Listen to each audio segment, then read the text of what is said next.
दोस्तों good morning. आज देखते हैं ट्रांसफॉर्मर पार्ट 10 की बात करते हैं दोस्तों। ट्रांसफॉर्मर पार्ट 10 पार्ट 9 तक अपन पढ़ चुके थे। पार्ट 9 में जो अपन ने पढ़ा था दोस्तों, ट्रांसफॉर्मर के पार्ट 9 में पढ़ा था ट्रांसफॉर्मर के प्रकार। ट्रांसफॉर्मर के प्रकार आउटपुट के आधार पे, तो मापन इंस्ट्रूमेंट के आधार पे ट्रांसफॉर्मर दो प्रकार के थे, सीटी और पीटी। ये अपन ने पढ़ लिए थे दोस्तों। तीसरा अपना मेजरमेंट या मापन प्रणाली के आधार पे था Tong tester, clamp on metre और टोंग टेस्टर। और एक आउटपुट के आधार पे एक जो दूसरा अपना होता है, एक तो मापन के आधार पे होते हैं, एक होता है ऑटो ट्रांसफॉर्मर। आउटपुट के आधार पे ही एक ट्रांसफॉर्मर होता है ऑटो ट्रांसफॉर्मर। तो दोस्तों आज पढ़ते हैं टोंग टेस्टर, ऑटो ट्रांसफॉर्मर। सीटी और पीटी अपन ने ट्रांसफॉर्मर भाग 9 में पढ़ चुके थे। अगर वो आपको पढ़नी है तो वीडियो के नीचे डिस्क्रिप्शन लिंक में जाके आप भाग 9 में पीसी इलेक्ट्रिकल चैनल पे भाग 9 में सीटी पीटी पढ़ सकते हैं दोस्तों। आज अपन बात करते हैं टोंग टेस्टर की।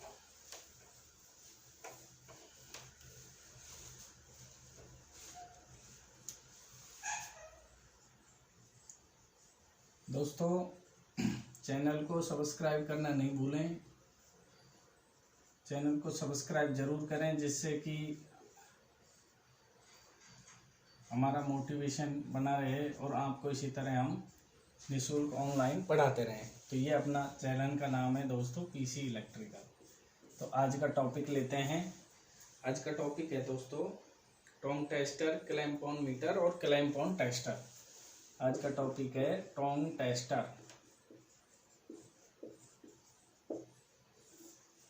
टोंग टेस्टर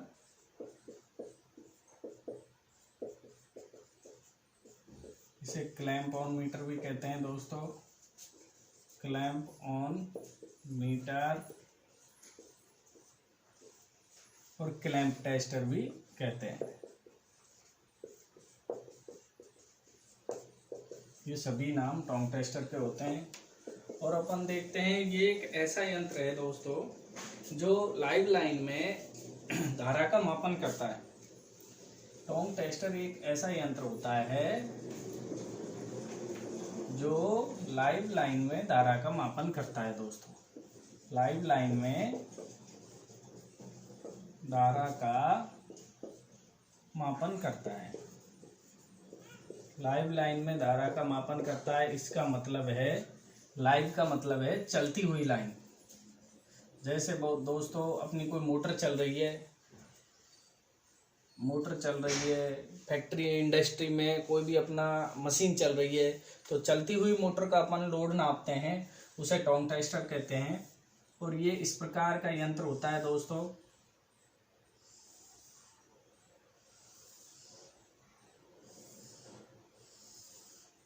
ये इस प्रकार का यंत्र होता है। ये टोंग टेस्टर के जा होते हैं, आगे जबड़े जिन्हें अपन कहते हैं। और जो कोई भी चालक तार, जैसे ये चालक तार का करंट नापना है, ये कोई चालक तार है और इसका करंट नापना है दोस्तों। तो ये जो चालक तार जिसका करंट नापना है, चालक तार प्राइमरी का कार्य करता है। इसमें किसका काम करता है? प्राइमरी वाइंडिंग का। टोंग टेस्टर भी एक तरीके का ट्रांसफॉर्मर है। और जो चालक तार जो इसके जबड़ों के बीच में लेते हैं, ये प्राइमरी वाइंडिंग का काम करता है। और जो ये जबड़े हैं दोस्तों, ये सेकेंडरी वाइंडिंग का काम करते हैं। इसका जो जबड़ा है ये किसका काम करता है? सेकेंडरी वाइंडिंग का काम करता है।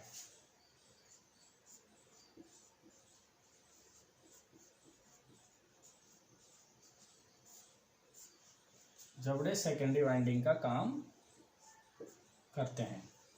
तो जब अपन जैसे जिस तार का अपन को करंट मेजर करना है दोस्तों, टोंग टेस्टर में उस चालक तार को अंदर ले लेते हैं, तो टोंग टेस्टर उसका करंट अपन को आसानी से बता देता है दोस्तों। जैसे ये लीड है, ये एक चालक तार है, इसका करंट नापना है तो इसको इस जबड़े के अंदर दे देंगे दोस्तों। ऐसे जा होते हैं, उस जा के अंदर इस वायर को दे देंगे और इस वायर को ऐसे ही देंगे इस वायर को दे देंगे तो इस वायर का ये करंट मेजर कर लेता है। जिस तार का करंट नापना है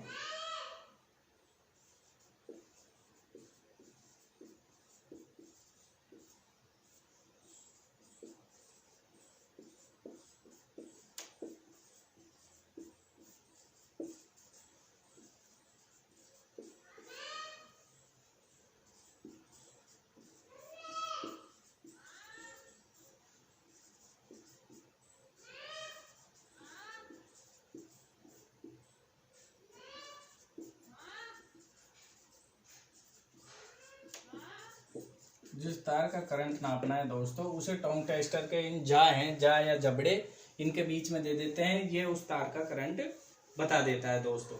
अगर चालक तार घुमाकर डबल लगा दिया जाए, अब अपन जैसे ये चालक तार है इसको एक बार लेंगे तो ये तार का वास्तविक करंट बताएगा। अगर इस तार को अपन घुमा के दोस्तों ऐसे लगा दें, इस तार को अपन ऐसे बना के और इसके डबल राउंड घुमाकर अपन टोंग टेस्टर के जा में लगा देते हैं तो ये डबल धारा बताता है। ये क्या बताएगा दोस्तों?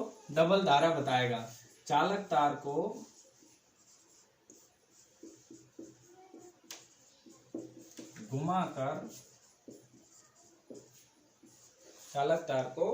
घुमाकर डबल लगा दिया जाए,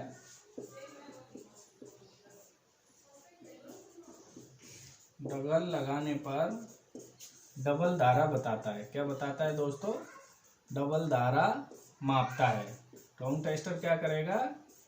डबल धारा मापता है। अगर चालक तार को अपन डबल करके टोंग टेस्टर के जाके बीच में लगा देते हैं तो दोस्तों, और तीनों फेसों को एक साथ क्लैंप ऑन मीटर में घुसाकर करंट नापेंगे। अब जैसे अपने 3 फेस के तार हैं दोस्तों, ये 3 तार हैं, सपोज करें ये 3 तार हैं अपने RYB, और अपन तीनों तारों को अगर इस जा के बीच में ले लेंगे तो दोस्तों जो करंट बताएगा ये क्या बताएगा? शून्य करंट बताएगा। तीनों तारों को जाके बीच में लेने पर, तीनों तारों को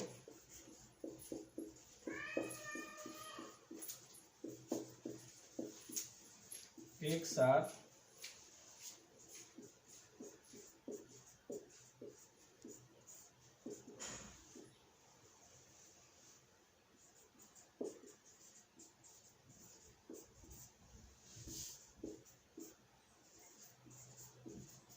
तीनों फेसों को या तीनों तारों को या तीनों फेसों को एक साथ टोंग टेस्टर से नापने पर शून्य करंट बताता है दोस्तों। क्या बताएगा ये दोस्तों? शून्य करंट बताता है। अपन तीनों फेसों को एक साथ टोंग टेस्टर के जबड़े में लेंगे तो ये शून्य करंट बताता है दोस्तों। क्या बताता है? शून्य करंट उसका बताता है दोस्तों। अब दूसरा आज का टॉपिक है ऑटो ट्रांसफार्मर। अब अपन बात करते हैं दोस्तों ऑटो ट्रांसफार्मर क्या होता है, क्या कार्य है, और ऑटो ट्रांसफार्मर से संबंधित क्वेश्चन प्रतियोगी परीक्षाओं में किस प्रकार पूछे जाते हैं।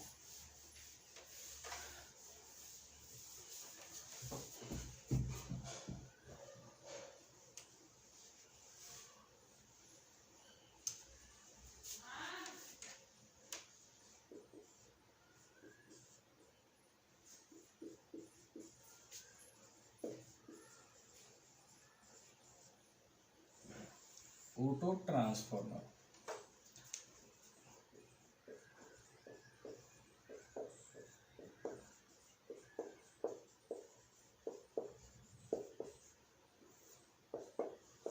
अब बात करते हैं दोस्तों ऑटो ट्रांसफार्मर की।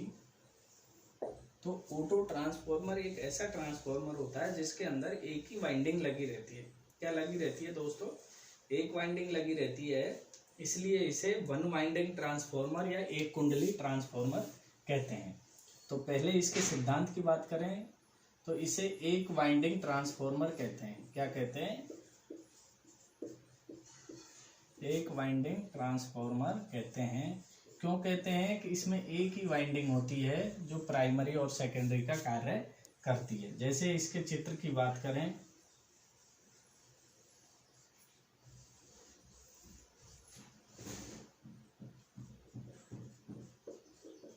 यहाँ पे सप्लाई स्रोत से जोड़ देते हैं दोस्तों प्राइमरी को, और सेकेंडरी ये अपनी सेकेंडरी पे अपन यहाँ लोड लगा देते हैं या बिना लोड भी छोड़ देते हैं, कोई ज़रूरी नहीं लोड ही लगाएं। ये सेकेंडरी है और ये सेकेंडरी वाइंडिंग है जो प्राइमरी वाइंडिंग पे एक रोटरी स्विच द्वारा जुड़ी रहती है। इसके द्वारा जुड़ी रहती है रोटरी स्विच द्वारा। अपन को सेकेंडरी में ये आवश्यकता अनुसार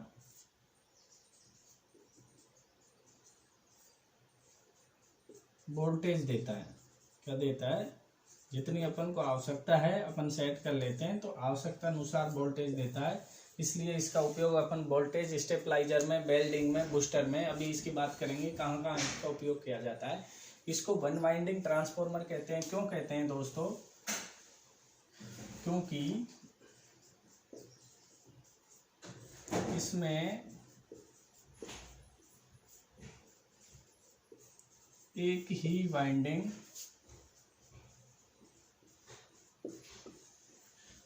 प्राइमरी व सेकेंडरी दोनों का कार्य करती है।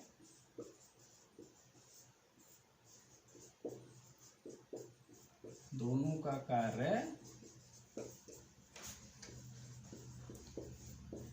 इसमें ये प्राइमरी वाइंडिंग है दोस्तों, ये प्राइमरी वाइंडिंग हो गई और ये सेकेंडरी वाइंडिंग हो गई। तो प्राइमरी और सेकेंडरी जो वाइंडिंग है वो एक ही वाइंडिंग रहती है।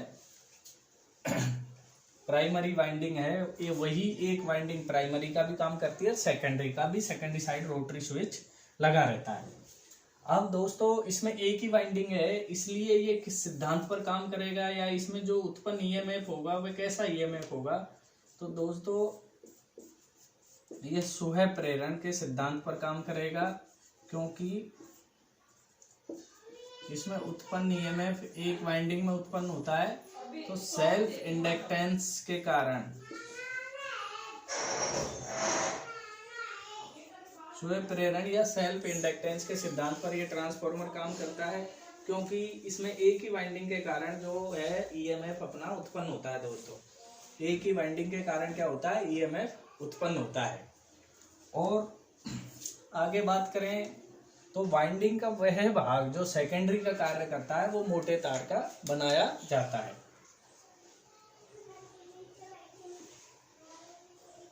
ऑटो ट्रांसफॉर्मर की प्राइमरी वाइंडिंग का वह भाग जो सेकेंडरी का कार्य करता है, जो सेकेंडरी का कार्य करता है मोटे तार का बनाया जाता है। दोस्तों कैसे बनाया जाता है? मोटे तार का बनाया जाता है। मतलब प्राइमरी वाइंडिंग का वह भाग जो सेकेंडरी का कार्य करता है वो दोस्तों कैसे बनाया जाता है? मोटे तार का बनाया जाता है। अब बात करते हैं प्राइमरी और सेकेंडरी वाइंडिंग किस रूप में जुड़ी रहती है, किस रूप में नहीं जुड़ी रहती, या दो वाइंडिंग ट्रांसफॉर्मर की तुलना में ऑटो ट्रांसफॉर्मर का मुख्य लाभ क्या है। तो अब देखो दोस्तों इसके लाभ की बात करेंगे जब बताएंगे। पहले ये देखते हैं कि प्राइमरी व सेकेंडरी जुड़ी रहती हैं। प्राइमरी सेकेंडरी ऑटो ट्रांसफॉर्मर की उसमें तो चुंबकीय रूप से जुड़ती थी। दो वाइंडिंग जो ट्रांसफॉर्मर था अपना सिंपल साधारण ट्रांसफॉर्मर, उसमें प्राइमरी सेकेंडरी चुंबकीय रूप से फ्लक्स के रूप में जुड़ी रहती है। परंतु इसमें दोस्तों वाइंडिंग डायरेक्टली तार से जुड़ी है, तो प्राइमरी सेकेंडरी एक तो विद्युतीय रूप से जुड़ी रहती है। कैसे जुड़ी रहती है दोस्तों? विद्युतीय रूप से, और दूसरा एक कोयल के रूप में जुड़ी रहती हैं, अर्थात प्रेरणिक रूप से, इंडक्टिव रूप से। कैसे जुड़ी रहती है? इंडक्टिव रूप से, इंडक्टिव। तो इस ट्रांसफॉर्मर के अंदर प्राइमरी और सेकेंडरी कैसे जुड़ी रहती है दोस्तों? एक तो विद्युतीय रूप से, दूसरा इंडक्टिव रूप से। एक तो विद्युतीय रूप से जुड़ी रहती है, दूसरा इंडक्टिव रूप से। अब जब प्राइमरी और सेकेंडरी विद्युतीय रूप से जुड़ी रहती हैं दोस्तों, तो इनके मध्य का प्रतिरोध क्या होता है? शून्य होता है, नगण्य होता है।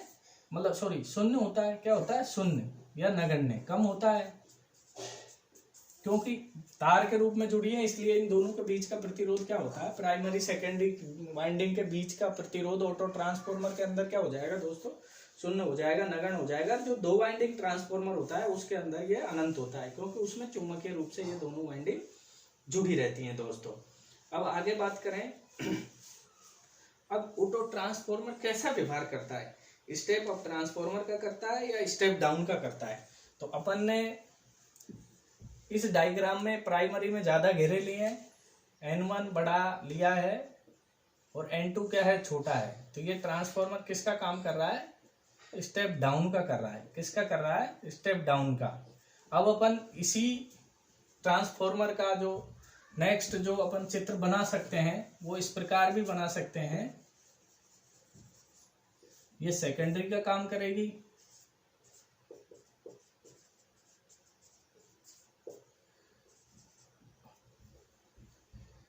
और ये यहीं प्राइमरी का काम करेगी। तो दोस्तों ये जो ट्रांसफॉर्मर है ये स्टेप अप का व्यवहार करेगा। तो ऑटो ट्रांसफॉर्मर है ये स्टेप अप और स्टेप डाउन दोनों ट्रांसफॉर्मरों का व्यवहार करता है। ऑटो ट्रांसफॉर्मर जो है दोस्तों ये स्टेप अप और स्टेप डाउन वोल्टेज को कम भी कर सकता है, वोल्टेज को बढ़ा भी सकता है, इसलिए ये दोनों तरीके का व्यवहार करता है। स्टेप अप स्टेप डाउन दोनों ट्रांसफॉर्मरों का ये व्यवहार करता है ऑटो ट्रांसफॉर्मर दोस्तों। अब आगे बात करें कि ऑटो ट्रांसफॉर्मर का ट्रांसफॉर्मेशन रेशियो क्या होता है। ऑटो ट्रांसफॉर्मर के ट्रांसफॉर्मेशन रेशियो की बात करें तो आगे बात करते हैं दोस्तों, ऑटो ट्रांसफॉर्मर का ट्रांसफॉर्मेशन रेशियो क्या होता है इसकी बात करते हैं।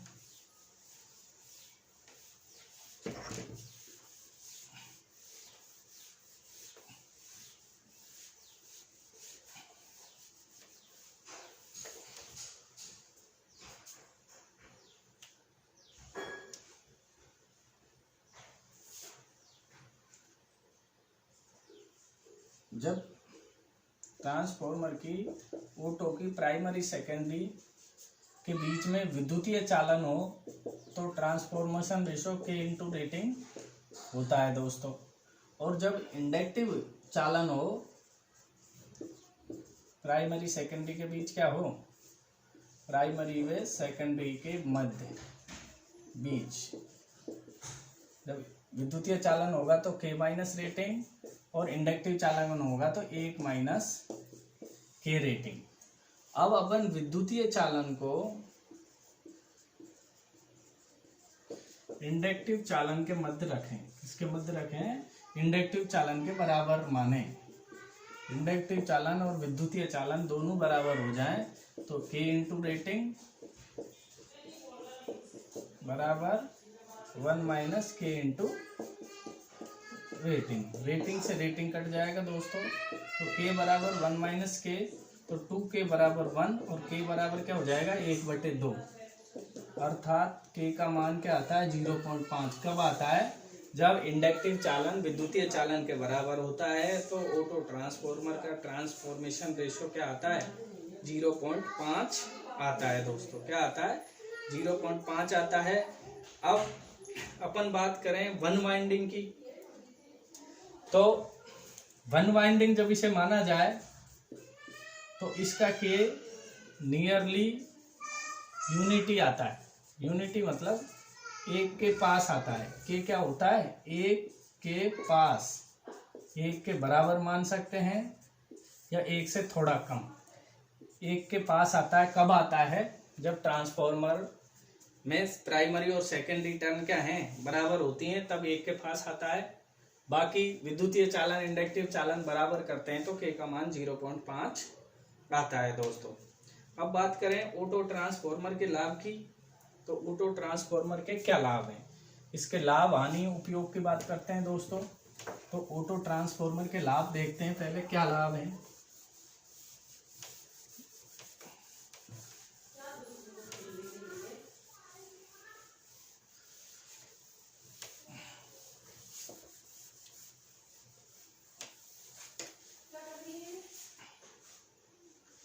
ऑटो ट्रांसफॉर्मर के लाभ की करें बात,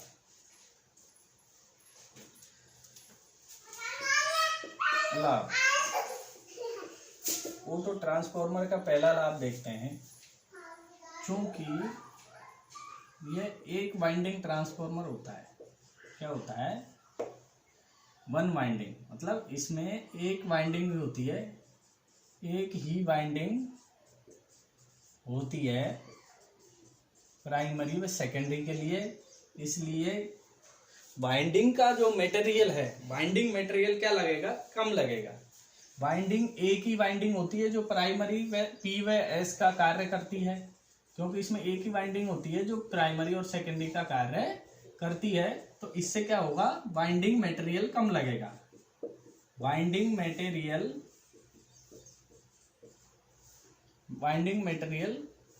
कम लगता है, वाइंडिंग मटेरियल कम लगेगा, अर्थात वाइंडिंग मटेरियल क्या है, कॉपर का तार। तो कॉपर कम लगेगा तो क्या हुई, कॉपर की बचत होगी। क्या होगी, कॉपर की बचत होगी।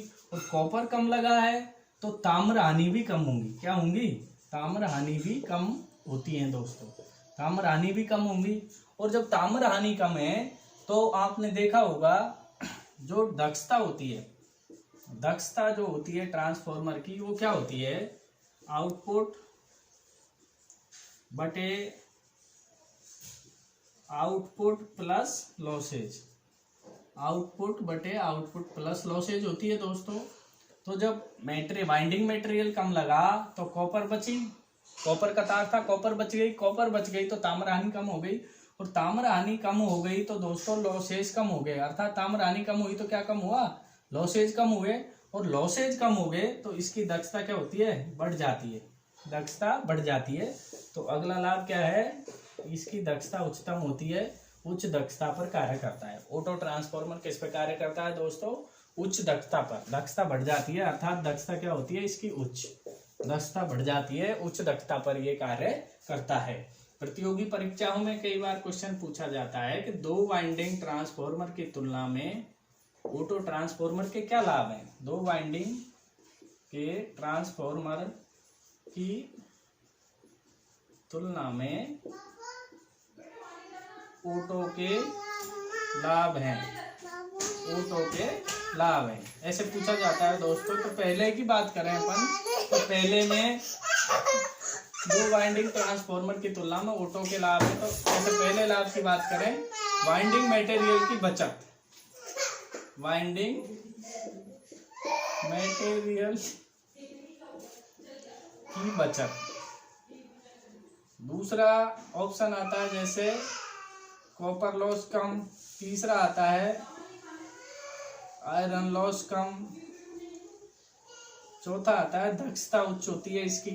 तो इस प्रकार से ऑप्शन आते हैं। तो इन सब में सबसे पहले अपन को प्रायोरिटी देनी है वाइंडिंग मटेरियल की बचत।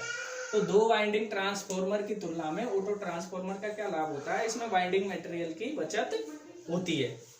और आगे लाभ की बात करें, 1 2 3 4 5वें लाभ की बात करें दोस्तों, तो इसका जो वोल्टेज नियमन है वो हाई होता है, उच्च वोल्टेज नियमन। उच्च वोल्टेज नियमन मतलब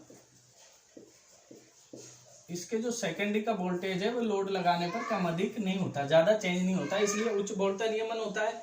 और छठे लाभ की बात करें तो इसका छोटा आकार होता है। ऑटो ट्रांसफॉर्मर का क्या होता है दोस्तों, छोटा आकार होता है। और सातवें लाभ की बात करें तो फ्लक्स, जब इसकी वाइंडिंग विद्युतीय रूप से जुड़ी है तो फ्लक्स का लीकेज तो होगा ही नहीं, तो फ्लक्स लीकेज क्या होता है, कम होता है। जब वाइंडिंग अपनी विद्युतीय रूप से जुड़ी हुई है तो फ्लक्स लीकेज कहाँ से होगा, तो फ्लक्स लीकेज इसके अंदर कम होता है। और फ्लक्स लीकेज कम होता है इसलिए इसके अंदर लॉसेज भी कम होते हैं। ताम्र लॉसेज और आयरन लॉसेज दोनों ही क्या होते हैं, कम होते हैं, लॉसेज भी कम होते हैं, क्योंकि इसके अंदर फ्लक्स लीकेज कम होता है। तो ये थे ऑटो ट्रांसफॉर्मर के लाभ दोस्तों। अब हानि की बात कर लेते हैं, इसकी क्या हानि है। तो ऑटो ट्रांसफॉर्मर की हानि की बात करें तो दोनों वाइंडिंग अपनी इंडक्टिव रूप से जुड़ी रहती हैं और विद्युतीय रूप से जुड़ी रहती हैं, इसलिए इसका जो इम्पीडेंस है वो कम हो जाता है। और इम्पीडेंस कम होने के कारण कई बार इसमें जो प्राइमरी सेकेंडरी वाइंडिंग में करंट बढ़ जाता है, करंट बढ़ने से वाइंडिंग जल जाती है। क्या हो जाता है दोस्तों, करंट बढ़ने से वाइंडिंग जल जाती है। करंट बढ़ने से इसकी वाइंडिंग क्या होती है, जल जाती है। अब आगे इसके उपयोग की बात करें, ऑटो ट्रांसफार्मर के उपयोग कहाँ करते हैं, तो अब इसके उपयोग की बात करते हैं अपन लास्ट में। बस लास्ट फाइनल टॉपिक है ऑटो ट्रांसफार्मर के उपयोग। ऑटो ट्रांसफार्मर अपना खत्म हो जाएगा दोस्तों।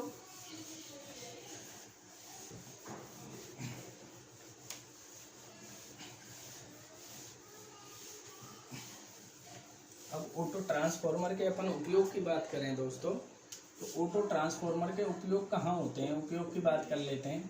तो ऑटो ट्रांसफार्मर का उपयोग बूस्टर के रूप में करते हैं, बूस्टर के रूप में। मैंने बताया था बूस्टर लाइन के मध्यम में लगाया जाता है वोल्टेज ड्रॉप की क्षतिपूर्ति करने के लिए, वोल्टेज ड्रॉप की पूर्ति हेतु। कोई लाइन में वोल्टेज ड्रॉप हो गया, उसकी पूर्ति के लिए बूस्टर के रूप में अपन ऑटो ट्रांसफार्मर का उपयोग कर सकते हैं। दूसरा, वेल्डिंग में, इंडक्शन मोटर के स्टार्टर में, इंडक्शन मोटर के स्टार्टर में भी अपन ऑटो ट्रांसफार्मर का उपयोग कर सकते हैं। चौथा जो इसका उपयोग है दोस्तों ऑटो ट्रांसफार्मर का, अपन वोल्टेज स्टेबलाइजर और ड्रॉप संतुलन में भी कर सकते हैं। वोल्टेज स्टेबलाइजर वो ड्रॉप संतुलन में भी अपन ऑटो ट्रांसफार्मर का उपयोग दोस्तों कर सकते हैं। अब कई बार पूछा जाता है कि वाइंडिंग ऑटो ट्रांसफार्मर में कितनी वाइंडिंग होती है, तो 1 वाइंडिंग होती है। अब इसी ऑटो ट्रांसफार्मर और टोंग टेस्टर जो कि आज टॉपिक अपन ने पढ़े दोस्तों पीसी इलेक्ट्रिकल चैनल पर, इनके अपन वही T30 टेस्ट सीरीज लेके आएंगे आज शाम को ही। तो आप थ्योरी को पढ़ें, फिर उन क्वेश्चनों को करें, आपकी तैयारी ऐसी हो जाएगी दोस्तों। आपके इससे 10 से 15 क्वेश्चन आते हैं प्रतियोगी परीक्षा में ट्रांसफार्मर के, आपका एक भी क्वेश्चन गलत नहीं होगा। आप बस चैनल को सब्सक्राइब करें, अपने दोस्तों को शेयर करें और इसी प्रकार निःशुल्क स्टडी का आनंद लें दोस्तों। ये पीसी सर आपके लिए हमेशा तत्पर है।